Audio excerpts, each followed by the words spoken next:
On va changer totalement de sujet. On va parler du prix de la consultation médicale, du tarif de la consultation médicale. Parce qu'il y a du nouveau depuis ce matin. Vous savez que les médecins ne s'entendaient pas avec la sécurité sociale. Une arbitre a été nommée, elle a rendu sa décision. Ça sera 1,50 € de plus. On va passer de 25 € à 26,50 € pour la consultation chez le généraliste et de 30 à 31,50 € chez les spécialistes. Il faut que le ministre de la Santé valide cette proposition et elle sera appliquée 6 mois après, donc à peu près donc cet automne. C'est pas à peu près cet automne, ça sera appliqué cet automne. On est avec Jérôme Marty. Bonjour docteur. Bonjour. Merci beaucoup d'être avec nous, médecin généraliste, président de l'Union française pour une médecine libre. Ça vous satisfait ou pas, c'est cet €50 en plus?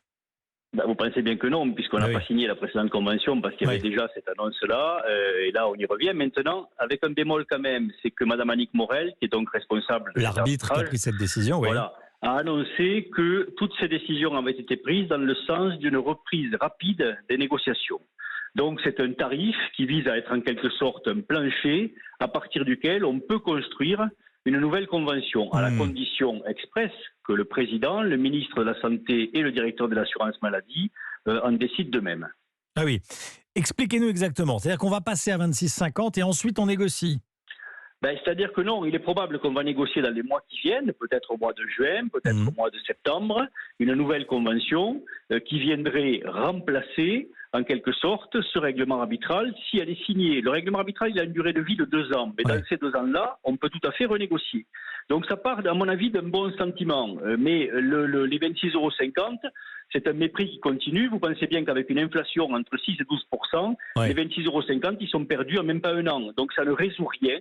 Or, le système de santé est au sol, il va très mal. Vous avez actuellement 365 services qui sont fermés, 204 établissements qui sont impactés par ces fermetures, des médecins partout en ville qui ne peuvent pas faire face à la demande de soins, et on veut résoudre ça avec des espèces de mesurettes. En somme, on attend une réforme systémique, et on a droit à un bon de tirage chez M. Bricolage.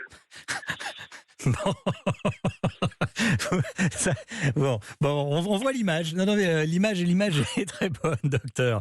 En fait, combien vous réclamez?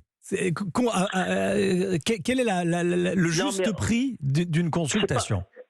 C'est pas réclamé, si vous voulez. D'abord, il faut que les augmentations soient indexées sur l'inflation. Parce que quand vous prenez 25 € sur 25 €, quand vous avez enlevé les charges, il reste 10. Avec une inflation à plus de 6%, cela non indexé dessus, vous empêchez toute installation. Or, vous ne trouvez plus de médecins, vous le vivez vous-même tous les jours en tant que patient. Je ne vous souhaite pas de l'être, mais vous pouvez le vivre. Vous avez des difficultés à trouver des médecins généralistes, vous avez des tas d'attentes qui deviennent totalement incompatibles avec la qualité des soins pour obtenir un rendez-vous chez un spécialiste, et quand vous allez aux urgences, vous passez 10 heures, voire plusieurs jours sur un brancard. Donc le système n'est même plus en train de tomber, il est par terre. Donc il faut qu'on fasse tout pour que les gens s'installent et qu'il y ait plus de médecins. Tout le reste, c'est du bricolage, tout le reste, vraiment. Donc ce qu'il faut, c'est effectivement partir de 30 €, 35, 40 €, peu importe, mais que ce soit indexé sur l'inflation et qu'on avance pour aller rejoindre cette moyenne européenne dont on parle depuis des années et qui fait qu'on est en décalage complet par rapport à nos rôles et nos responsabilités dans la société actuelle. Bon, parce que dans les grandes villes, c'est pas rare de payer son généraliste déjà 35, 40 €. Alors, il faut avoir une mutuelle. Parce que attention, c'est pas dans les grandes villes, c'est à Paris et à Nice, et dans quelques quartiers parisiens. C'est-à-dire que vous avez encore quelques généralistes, en général atteints par l'âge, qui sont dans ce qu'on appelle un secteur 2, c'est-à-dire avec droit d'honoraires complémentaires. Mais ça n'existe plus aujourd'hui pour nos professions, et nous demandons d'ailleurs depuis longtemps à ce que ces honoraires complémentaires, tout le monde puisse y avoir accès, et ensuite que l'on fasse jouer véritablement les mutuelles et les assurances, et qu'elles donnent beaucoup plus d'argent à la santé dans les remboursements qu'elles ne le font aujourd'hui. Paulette est avec nous. Bonjour Paulette, vous nous appelez de Paris justement. Compte tenu de la longueur de leurs études et de leurs responsabilités, ça me paraît normal qu'ils soient payés plus. Vous seriez prête à payer combien une consultation chez le médecin? 50 €. Ah oui. Oui, parce que faut considérer que c'est quand même des personnes qui font plus de 10 années d'études, s'ils veulent pouvoir consacrer du temps à leurs patients lorsqu'ils viennent le consulter, ils ne peuvent pas le faire en un quart d'heure, c'est pas possible. Je vais vous dire, je suis assez d'accord avec vous. Quand on voit qu'une coupe de cheveux, on fait toujours la comparaison, mais je trouve qu'elle fonctionne bien.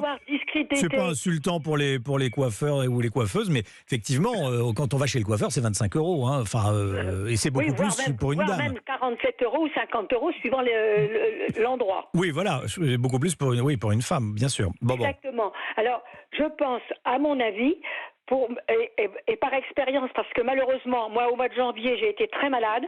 J'ai dû faire appel à Paris sur 25 appels téléphoniques pour trouver un médecin référent, un médecin qui veuille bien m'accepter en qualité de référent, parce que mon médecin était en arrêt de maladie et malheureusement, il est décédé. Hein, j'ai atterri aux urgences à l'hôpital parce que j'ai pas trouvé de médecin. Oui. Oui. Jérôme Marty. Oui, c'est de la situation que nous décrit Paulette, elle est celle que vivent tous les Français aujourd'hui. On ne peut plus, les médecins qui sont actuellement en place ne peuvent plus faire face à la demande de soins. Pourquoi ? Parce que beaucoup de médecins déplaquent, ceux qui sont atteints par l'âge. Avant, ils exerçaient en étant retraités. Aujourd'hui, de plus en plus arrêtent parce qu'ils sont épuisés. Et les jeunes mettent entre 8 et 10 ans pour s'installer parce que les conditions sont si peu attractives qu'ils préfèrent ou faire des remplacements, ou être un peu à l'hôpital, ou faire d'autres choses, continuer leurs études, passer les DU, etc., plutôt que s'installer tout de suite. Donc ce qu'il faut, c'est le maître mot, c'est l'action la plus importante, c'est favoriser les installations de façon à ce que tout le monde, Paulette et les autres et tous les patients, puissent avoir un médecin beaucoup plus facilement. Merci beaucoup Jérôme Marty, merci d'avoir été en direct avec nous dans Europe 1 Midi. Merci à Paulette, beaucoup d'appels aujourd'hui dans Europe 1 Midi. Merci beaucoup d'être avec nous. 12h44, dans un instant le permis de conduire. Est-ce qu'il faut le repasser à partir d'un certain âge ? On en parle avec vous au 39 21 et avec Pierre Chasseret de 40 millions d'automobilistes. À tout de suite.